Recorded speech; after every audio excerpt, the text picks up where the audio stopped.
After nearly 3-year silence, John Durham unleashed bombshell with 2 recent court filings. An Asian lady in New York City was stabbed to death by a homeless who followed her into her home. San Francisco liberals are calling for inviting the homeless into home. The New York Times faced backlash after calling Asian Americans vividly overrepresented in figure skating.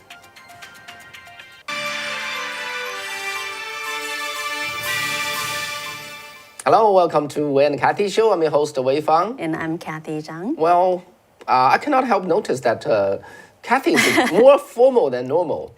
Well, yeah, What's going on here? the outfit is very different from what I usually wear, so I'm dressing up for the occasion. So, as you know, today is the Valentine's Day, and also tomorrow is the Lantern Festival in, the Chinese New culture. Year. Yes. And what is Lantern Festival? That is Chinese Valentine's Day. And also for some Asian countries too, right? Yeah, No? Latin. Yeah, Latin? in East Asian. Yeah, East Asian is the Latin. So supposedly at that time you got the Latin all over the street, and the people come on the Latin. There's this always like a 字谜, right? Those puzzles for you to resolve. And if you resolve, you got an award. And at that time, it is the young ladies who came out of home. In ancient China, ladies before marriage, okay, ladies stay home. Okay, girls stay home. They don't come out casually. And on that very day, the girls can all come out to see the beautiful, colorful lantern. And then this is where, they find their men, their lovers. And so it's a lot of beautiful stories behind the Latin festival. And and this year it's pretty special because the Valentine's Day almost meet the Latin festival, so just 1 day apart. So I thought, and actually when we had the Chinese New Year live show on the Chinese channel, and some of our audience just encouraged me to saying, oh, Kathy, you should wear this in your English show. So I thought, today maybe it's the good occasion. Okay. Yeah. All right. Thank you for Kathy for making the effort to mark the festival, right? All right. So unfortunately, the first piece of news is quite serious. Not quite related to the Valentine's Day, but anyway, it's important information to know. This is a news show still. Okay. Joe Durham was the U.S. attorney of District of Connecticut. Well, he was assigned to investigate the origin of the FBI's investigation into the Russian interference in the 2016 U.S. elections in April 2019. So about nearly 3 years ago, he was assigned this job to do that investigation. Well, 18 months later, actually, before the election, right before the election, okay, the then Justice Department Attorney General, okay, Bill Barr, and elevated his status to be the special counsel because he wanted his job to survive the Trump administration, okay. So he became the special counsel for the Department of Justice on that matter until today. Okay, actually, nobody knew that he has been doing. And the former President Donald Trump expressed a strong impatience, if you follow the news, in not seeing any result from this special counsel's job. Well, until now. So Durham filed with the federal court twice on January 25th and February 11th, which turned out to be bombshell. And he has also indicted 3 people as of now. So what is the essential in his filing? Okay, the first has to do with a gentleman. His name is called Michael Sussman. Sussman was the campaign attorney for Hillary Clinton. Okay, and he was charged by John Durham to make a false statement in front of a federal agent. Okay, so what does that mean?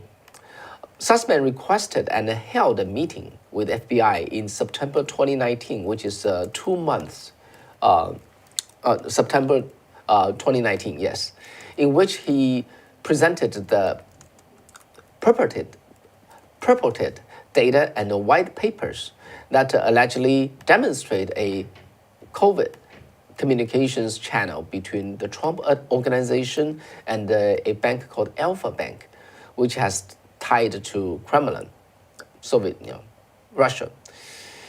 And this Sussman, he also told the then FBI General Counsel James Baker that he was not doing job for any client when he was actually at that time. Okay, so basically he went to FBI, report something, and he said, I'm not working for any client.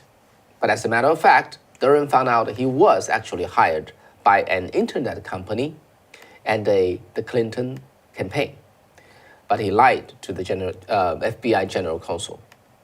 And the Sussman's billing record reflect that he repeatedly billed the Clinton campaign for his work on the Russian bank allegations. And the Sussman, as of today, pled not guilty. And Fox News reported that based upon Durham's report that the lawyers from Hillary Clinton's presidential campaign in 2016 had paid to infiltrate servers belonging to Trump Tower and later the White House in order to establish an influence and a narrative to bring to federal government agencies linking Donald Trump to Russia. The internet company we're talking about here, actually, the name is being withheld. It's being withheld. The internet company had come to access and maintain dedicated servers for the executive office of the president as part of a sensitive arrangement whereby it provides DNS resolution service to the EOP. EOP is basically the White House. So basically, the internet company entrusted by the White House coming in and taint the server. Okay, so the Durham report said this. In connection with this effort, the Tech Executive One, which is the name used in the Durham report, the report did not reveal who, but it said Tech Executive One. Tech Executive One at the internet company exploited his access to the non-public and or proprietary internet data. And this Tech Executive One also enlisted the assistance of researchers at a US-based university who were receiving and analyzing large amounts of internet data in connection with the pending federal government's cyber security research contract. Okay, so the Tech Executive One tasked those researchers to mine internet data to establish an inference and a narrative tying then candidate Trump to Russia. So actually for the IP addresses that they obtain data on are a particular healthcare provider. Well, you have to guess, that's the healthcare provider for Donald Trump. The second is the Trump Tower. The third is Trump's Central Park West apartment building. The fourth one is the White House, all right? So besides Michael Sussman talked to FBI, he also met the second U.S. government agency, and the name is not revealed, so we call that Agency 2. So Durham said in his report that Sussman provided data that he claimed reflected purportedly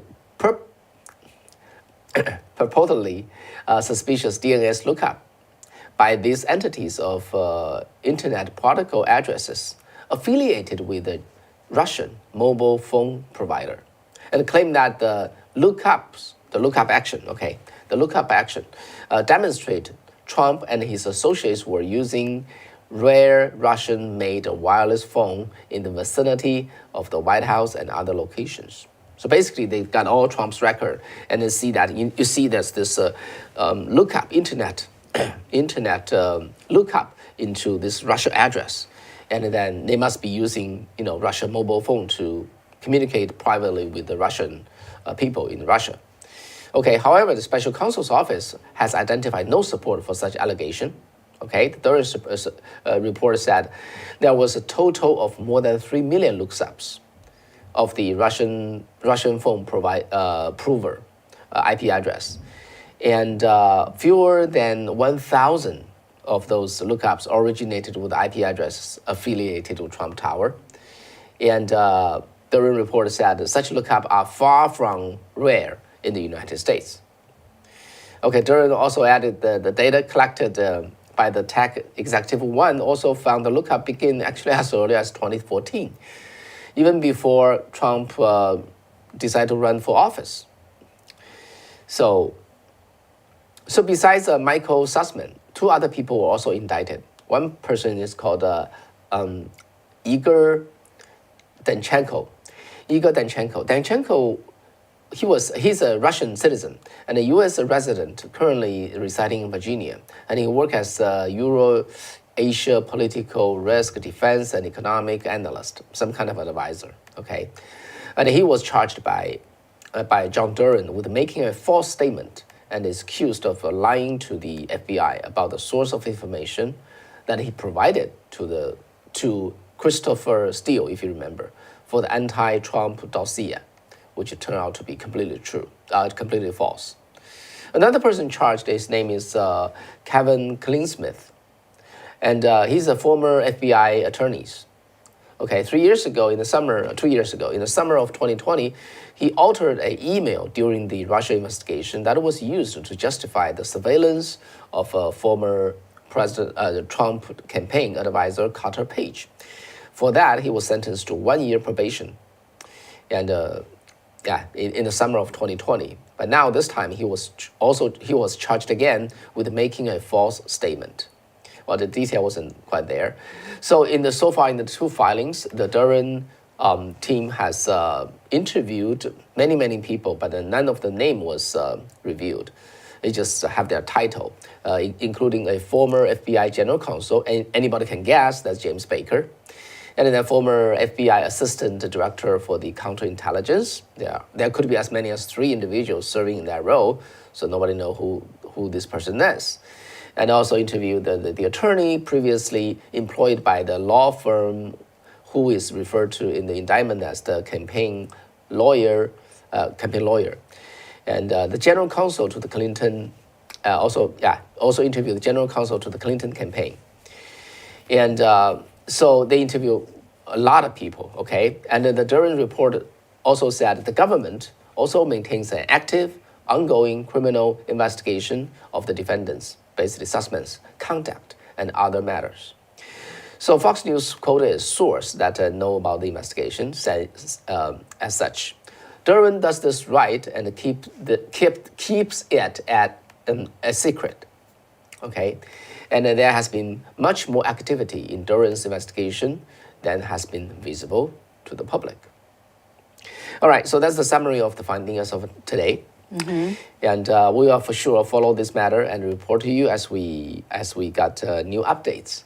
But indeed, it seems that John Durham's really taking his time, right? Yeah, and if people, for all the past 3 years, people just wondering where is he going, right? Mm.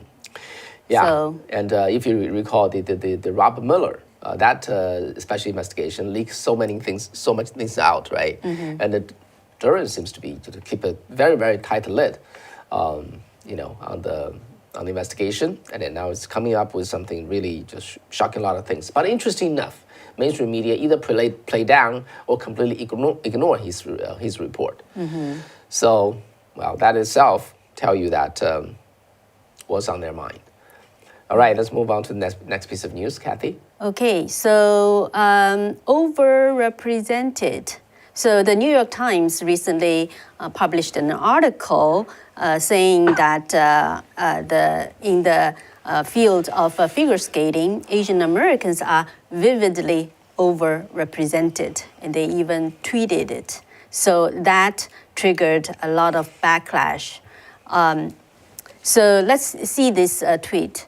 It tweeted on February 9th, saying that Asians making up around 7% of the U.S. population, but have become vividly overrepresented in ice rinks and competitions at every level from coast to coast.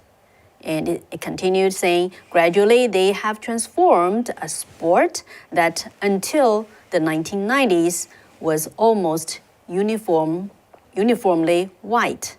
So what do you make of it? First, they're talking about Asian, then it implies it was used to be a white supremacist sport. Is that it was telling? So anyhow, it really triggered a lot of pushback.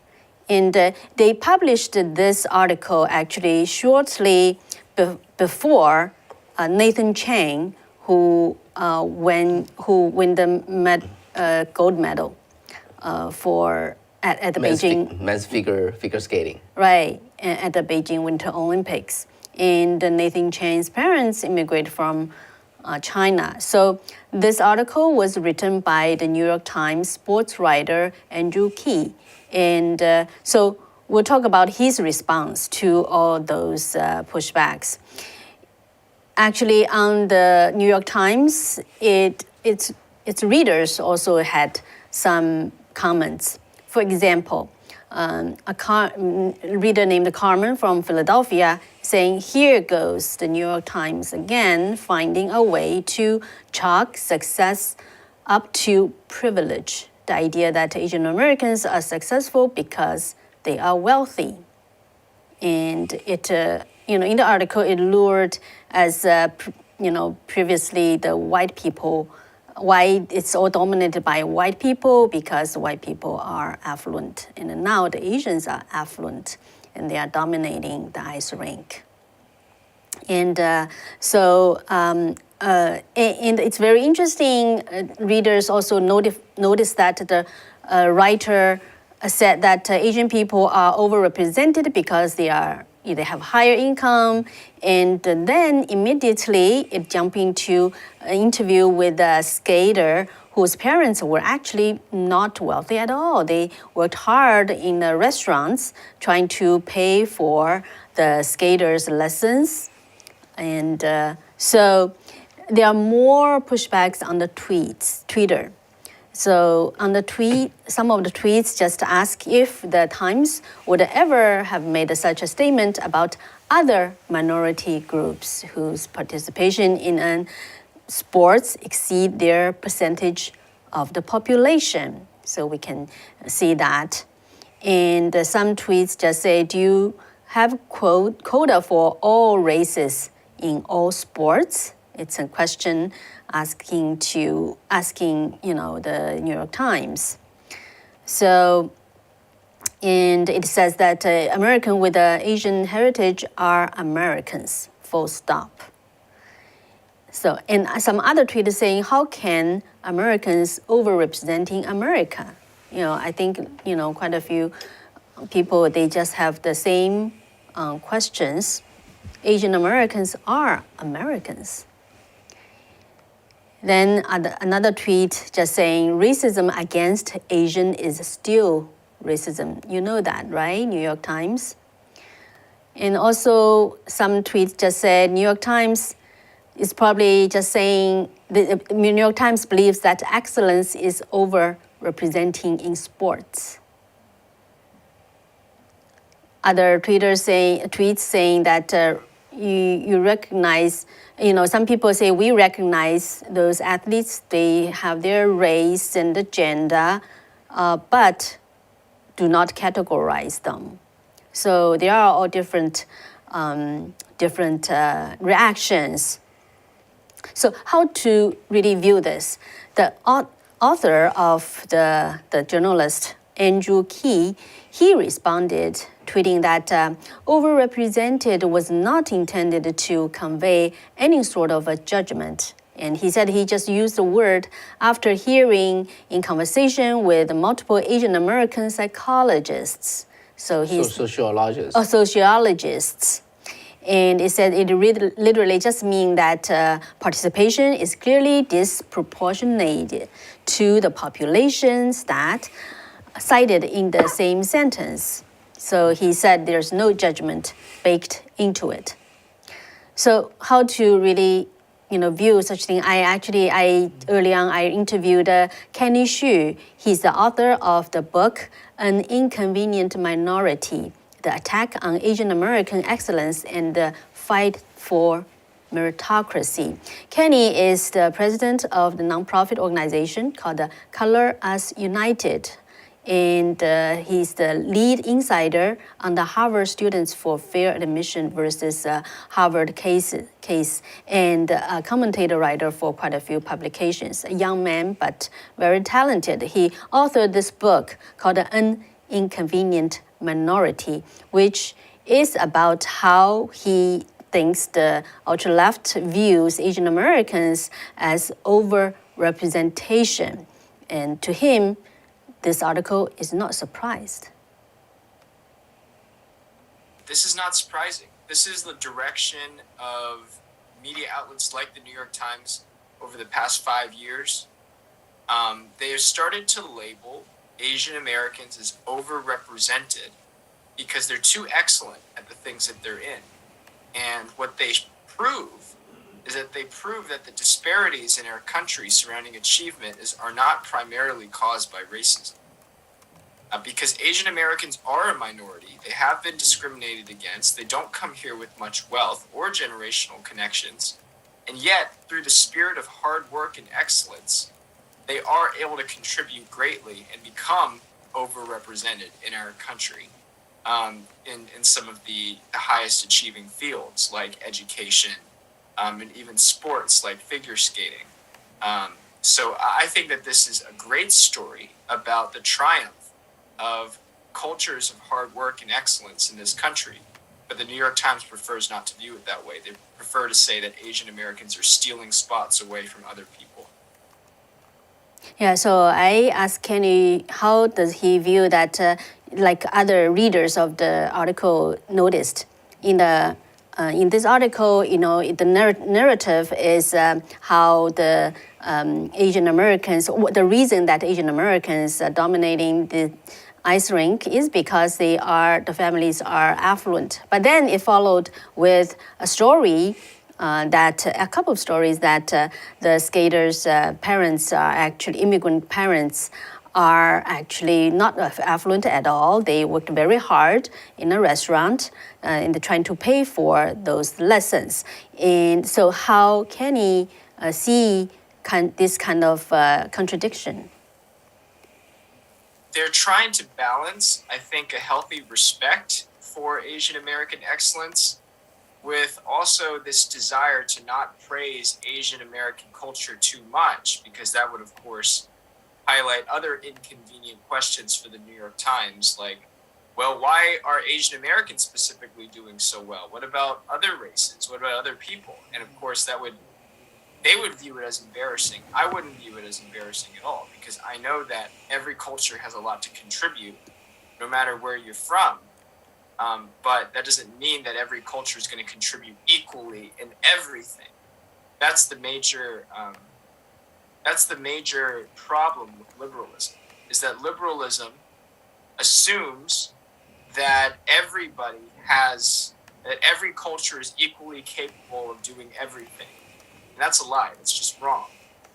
Historically speaking, certain cultures were, engineers, certain cultures were, more inclined towards the guardian class, and the same is true of every culture here in America. And that's what diversity really is, by the way.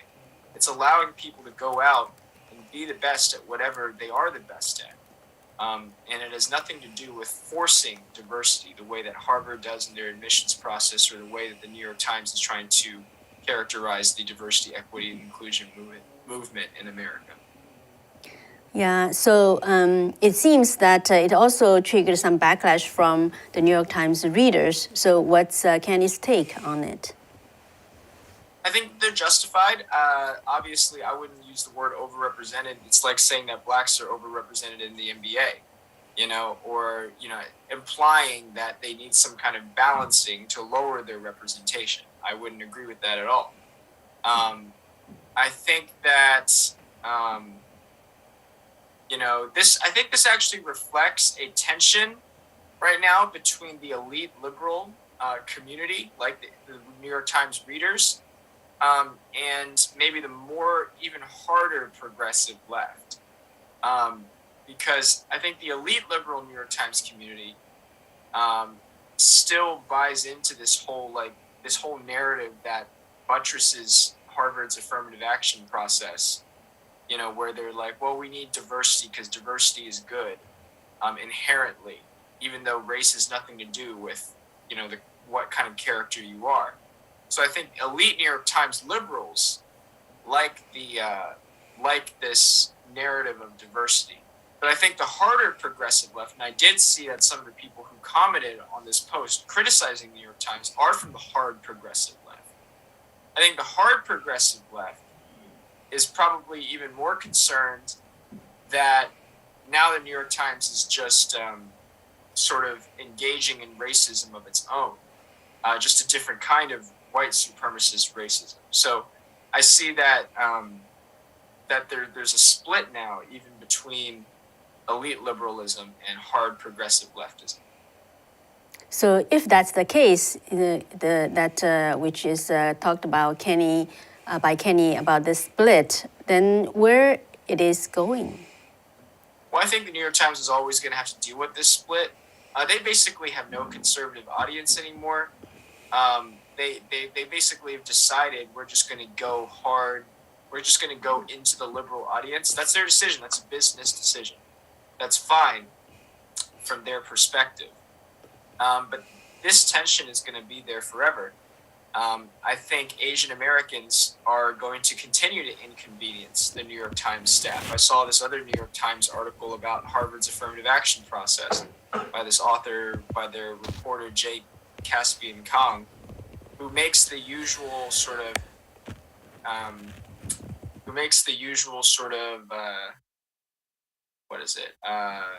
pie-ins to diversity and inclusion before revealing what he really thinks, which is that Harvard's affirmative action process is wrong.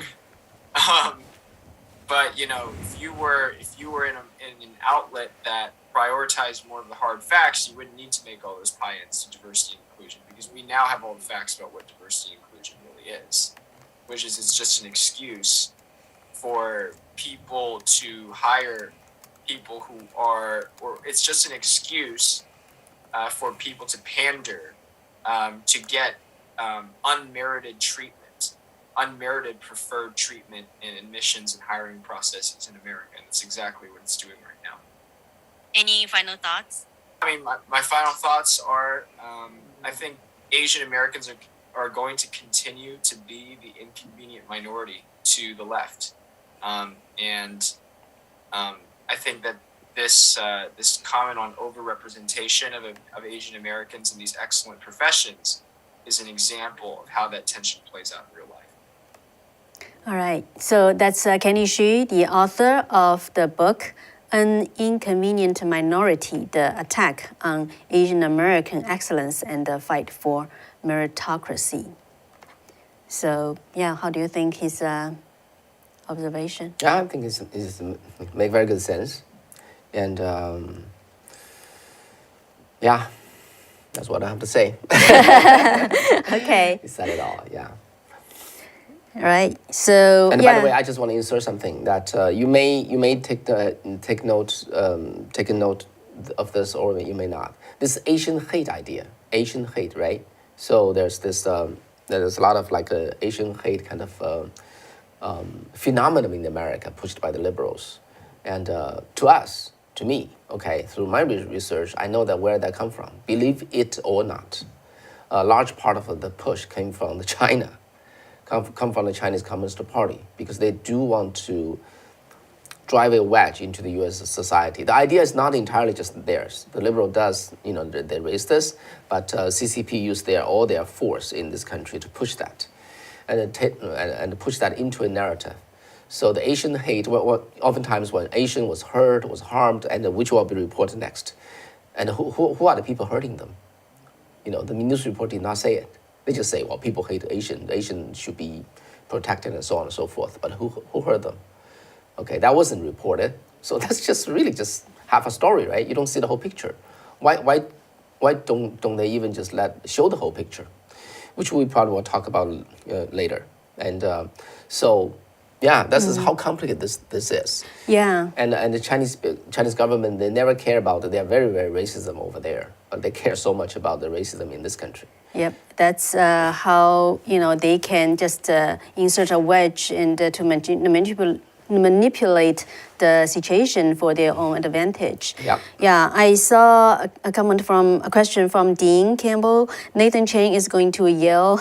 Are they less racist than Harvard? Yeah, I believe Nathan Chang is already in Yale. He's studying already. But every not I shouldn't say every, most of those universities do tends to be very liberal, but in under any kind of a situation, there was always be people different. Like Kenny Xu, he was born and raised in New Jersey. His parents from mainland China, but he turned out to be a young man with independent thought, critical thinking, and tends to be pretty conservative. So, and then Nathan Chang, just by looking at those different reports, he also seemed to be an independent thinker. So, the environment, the universities generally tends to be more liberal, but I think for some students, they could still turn out to be very different. So that's my reply. Yeah. So maybe a little puzzle for the Latin state. So do you know why Chinese people, Asian people, especially Chinese people, right? Yeah. Why they so many of them excel in the figure skating? Can you guess why? Well, there was a discussion in this New York Times article. There's one saying that, the Asian people are with smaller body and, and some say they're more, some comments saying, because they are more focused, more diligent, and those type of sports are, requires these type of traits. Those are the theoretical analysis. Okay. Let me just share you with my observation. Very simple, because Asian parents, they care a lot about their kids. They want their kids, daughter and the boy, to be beautiful and to be graceful. And figure skating is very, very graceful sports. That's why they send them to learn this, and some of them just fell in love in it. And then no matter what, they love their kids so much, right? And then their kids is their number one in their life. Okay, so whatever the kids need, they're gonna put money into it, even when they don't have too much money. So that's just because of that. Yeah, I think it's really, I think a part of it, I think it's really the parents, how they view the priorities, whether they will spend money on the kids to take those probably kind of expensive lessons, or, they will spend on just some kind of luxury vacations, things like that. So it's individual families and the parents and the kids' decision. It just to try to categorize it by the race. I don't think that's the way to do it. That's my take. Yeah, I think basically different races have their own culture, right? It's just like black people, they're good at the NBA. Yeah, they have the they have some inborn quality to pretty fit for such sport, and probably figure skating more fit for people, other kind of people, right? So it's just too much if you just try to categorize it and stereotype it.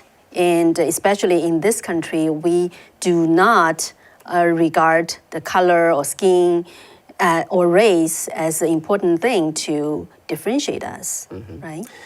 Okay, should we move on to the next piece of news? Okay. All right, this is actually it's how to say, it's a sad news, and I was kind of actually a little hesitated to even report about this, but still I think we need to know what we need to know, and so basically this is what happened in the in New York, okay, and a New York Asian woman was stabbed to death by a man following her home late last night. All right, and that triggered a public discontent boiling. So basically, on Sunday, which is yesterday, Christine Yunan Lee, a 35-year-old Korean woman from Chinatown, was getting out of her taxi to enter her apartment building at 111 Christie Street, where she was followed by a suspect, and Asamad Nash, all right, and just after 4 a.m. When this lady, Yuna Lee, arrived at the house, the suspect forced his way into her home while she was closing the door. And then, according to the police, at 4:25 a.m. that morning, and they got a call. But when the police arrived at the scene, due to the obstacle set up by the suspect, could not immediately enter the residence of Lee. With the help of the emergency service unit, police were able to break down the door and enter Lee's home. When the police finally entered her home, she was already stabbed several times and was covered in blood in the bathroom. Okay, the police arrested and detained the suspect Nash, and his name is Nash, okay, Samad Nash. And the case is still under investigation, and the charges against Nash has not been yet determined. Yeah, so according to the media report, Miss Lee is a digital creative producer.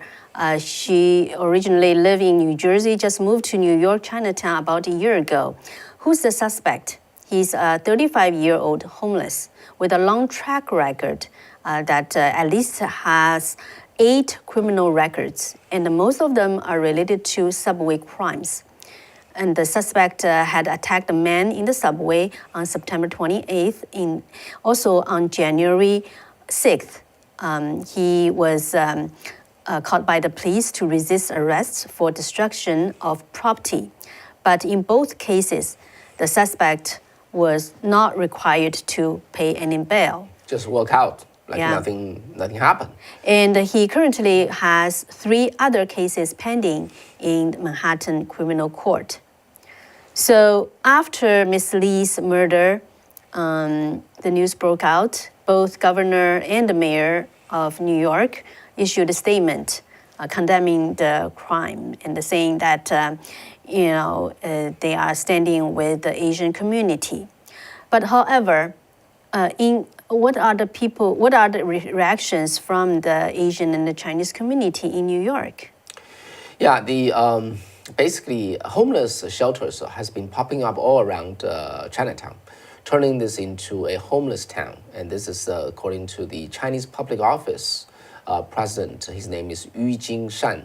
He said that in his 50 years in the United States and 45 years in Chinatown, he has never been more worried and frantic because of the proliferation of the homeless shelters. He pointed to the Ming Chang Hotel at 61 Crested Butt Street, which is a homeless shelter not far from the 111 Crested Butt Street, which is the place of the yesterday's tragedy site.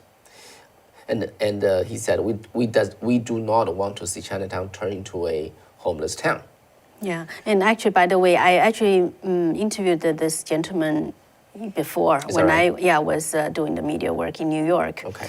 So the Manhattan Borough President Mark Levin said that New York City once had a mental health system that has lost nearly 500 inpatient psychiatric beds in Manhattan over the past decades. So he was talking about how difficult they are facing in this mental health situation. But actually, for other people, the community members in Chinatown, they believe that it's not only there were some bad news about this mental health treatment, but after all, for example, one community member just believed that the separation of power system in New York and in the United States, actually he believed has been defeated at the hands of the ultra-left. They believe that the problem is that judges and the district attorneys have become politicians, and politicians have crossed the line, but judges are afraid to control them, to have any, to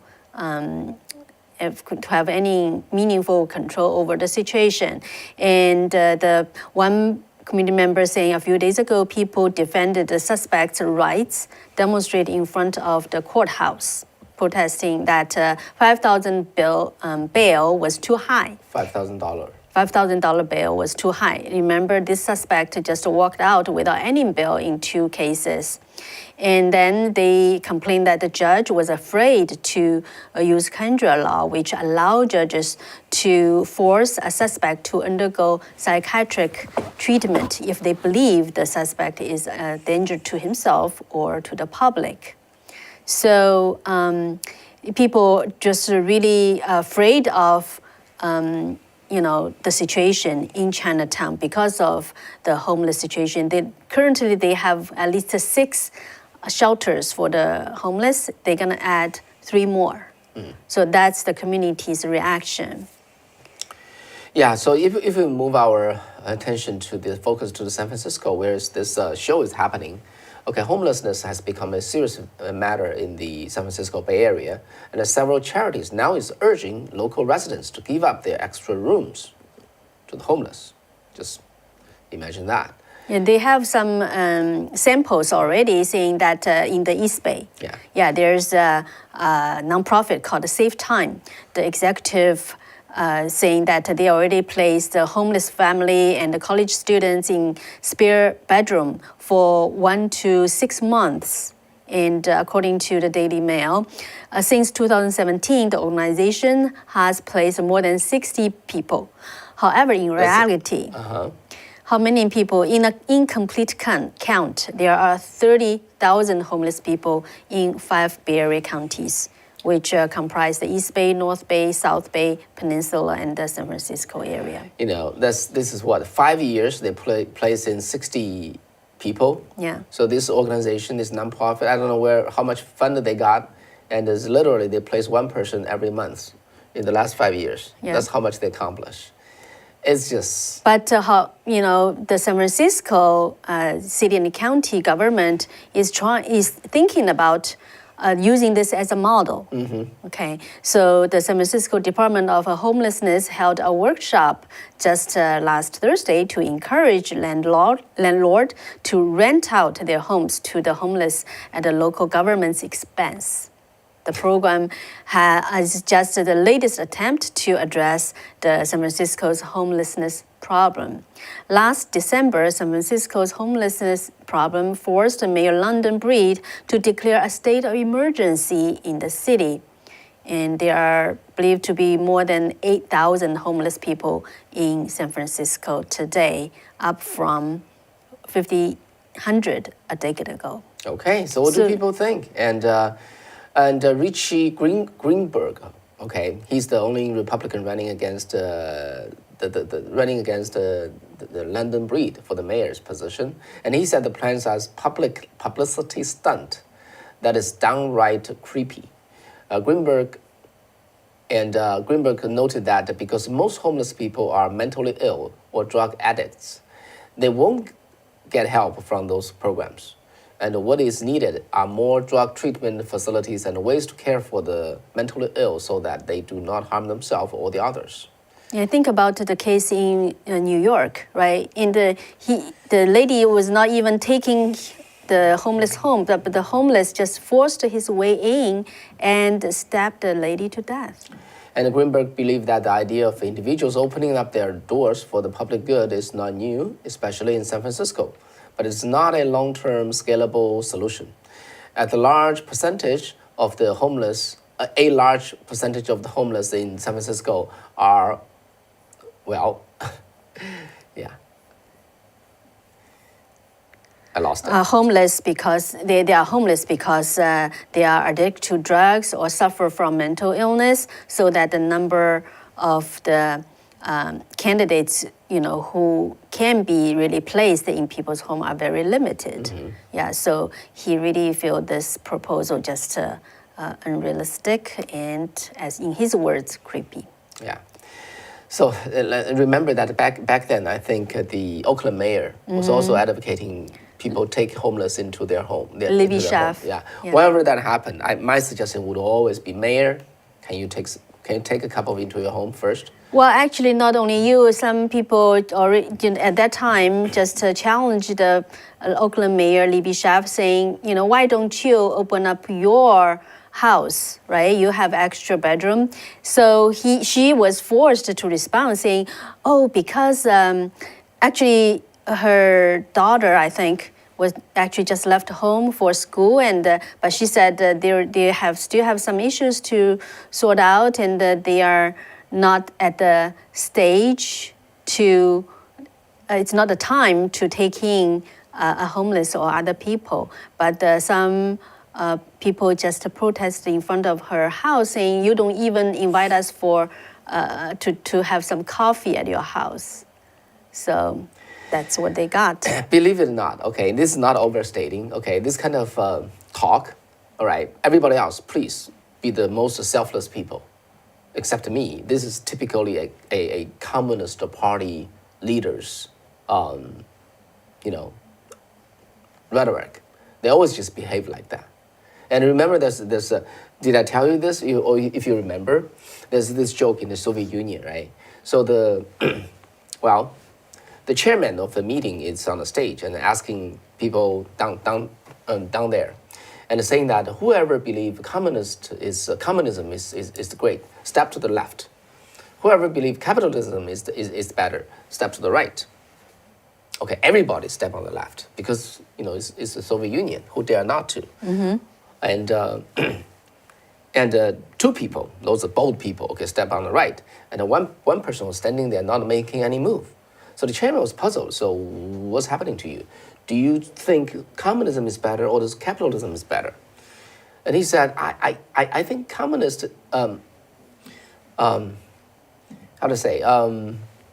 I think communism is better, but I live in capitalism. Okay. So the chairman was panicking, okay? He came down to the stage and hold his arm and saying, people like you need to sit on the main stage. Leaders the stage. Okay. So in China, in Soviet Union, Communist Party, the stage is very big. They got chairs there. The central committee leader, they're sitting on the stage. All the audience sitting down there. So basically, if you believe in communism and you live a life of capitalism, then you are the supreme leader. Okay, you only need to talk communism. You don't need to practice it. Yeah, you don't need to suffer the consequence of those policies or ideologies. Yeah. To be honest, when I first came to the U.S. in the recent years, when I see the homeless was just, spreading like a disease over the city after city, it's just to me it's unbelievable.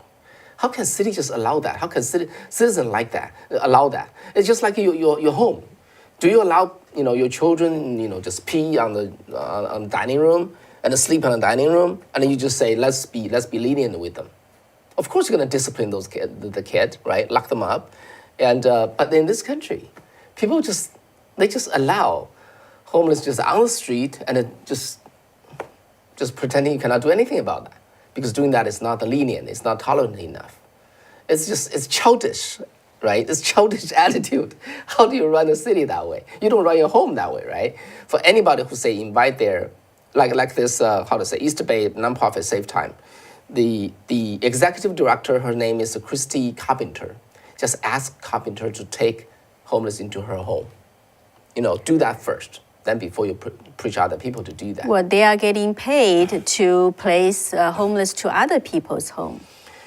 That's what's happening. Yeah, but yeah, that's just it's just so absurd. This is how strange and absurd our country, America, has become. It's just a very strange version of the socialist China. But we know what's the root reason behind it. In the name of being kind, in the name of being tolerant, compassionate, then push something to the extreme. And in that process, destroy the current order of the society. This is the American version of the communist behavior. We need to wake up to that. We need to stop to that. This is absurdity. Should not be tolerated. Would they any of those liberals, they allow their kids pee on their dining room and sleep on the dining room? And without doing anything about it? If not, why do they allow people, when in the city that they run, why do they allow people just pee on the street and lying everywhere? And that's why I think the Canadian truckers are rising up, right? So I was actually talking to a former trucker from Canada. You know what he told me was that people are really curious why the truckers, right, truck drivers, why they rise up. Yeah, You know, why they? So he shared with me a perspective I think is very interesting. He used to drive truck for 13 years off and on, so he knows a lot of them. He said that many of them were actually originally came from like East Europe. Okay. So they know how terrible is losing freedom. But when days are good, when in the good days, people don't feel that. But once the COVID, the pandemic hits, and all those kind of mandates were opposing to people, they just immediately realized, this is really an attack on the freedom. So they have lost freedom before once, right, in their own country. They are saying, no, we are not going to lose the freedom again. So that's why. And many of those truck drivers, they do not, they probably just have a high school degree. But this is a good thing because they didn't get the introduction in the indoctrinations in the universities. So, and that's why he said there are so many truck drivers, they are just intuitively, believe that the freedom, it's time to really fight for the freedom. And that's why, he himself immigrated from Poland. Yeah. So they see an evil, they recognize the evil when they see an evil. Just that's the main reason that they rise up first. So, yeah, okay. So I guess that will be it. And let's see what kind of feedback we have here. Yeah. Mark Summer, you said, I so enjoy time with Wei and Kathy. Thank you. We enjoy being with you. Yeah. And Timothy saying, a break from fake news. Yeah, Okay. that's exactly the purpose that why we do this. Yeah, and so let's see. Mark said, "Oh, freedom is blind." Also. Oh, yeah. I hate CCP. Our friend saying in New York, his neighbor are leaving the city. Yeah. So same thing in San Francisco. A lot of people are leaving the city. Yeah. Yeah, but we're not. We're sticking around and. Yeah, okay, so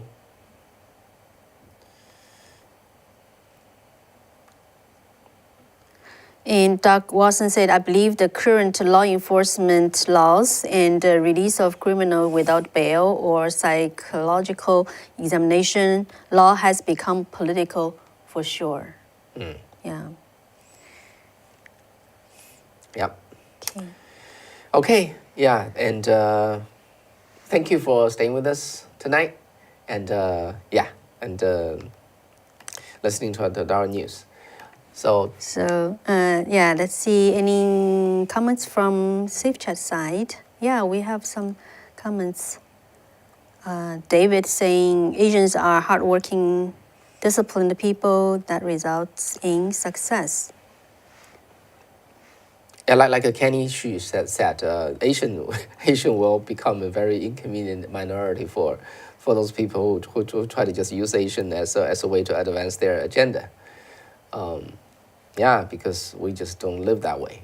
Yeah, and I think also, like the truck drivers in Canada, right? Many people who from East Europe, and people who had already experienced the socialism and communism, know the harm of it, would be really inconvenient for the hard left. Yeah, and I think the truck drivers really set up an example. The way to do it. It was reported that actually the truck drivers in Los Angeles, they are planning to do the same kind of free convoy in March, early March. Yep. So we'll take an eye on it. Yeah, and Jean Bradbury said, Wei and Kathy are the best Americans. Thank you. Thank you. Yeah, that's what we strive to be. Although I, dressing the kind of traditional Chinese dress, I just wanted to, observe the the occasion, the festival. If you came on late, I explained why I'm dressing this way today, because today is a Valentine's Day and tomorrow is a Latin festival. Yep. Yeah. Chinese. But the Valentine's Day. culture, we respect traditional culture in different, in all kinds of Western and Eastern or China. But really, we are here. We are Americans. We really, there's just no difference because of our race or skin color or whatsoever. Okay. All right. Okay. Thank you very much. And have a good night. Take care. Take care until Bye-bye. Wednesday. Bye-bye.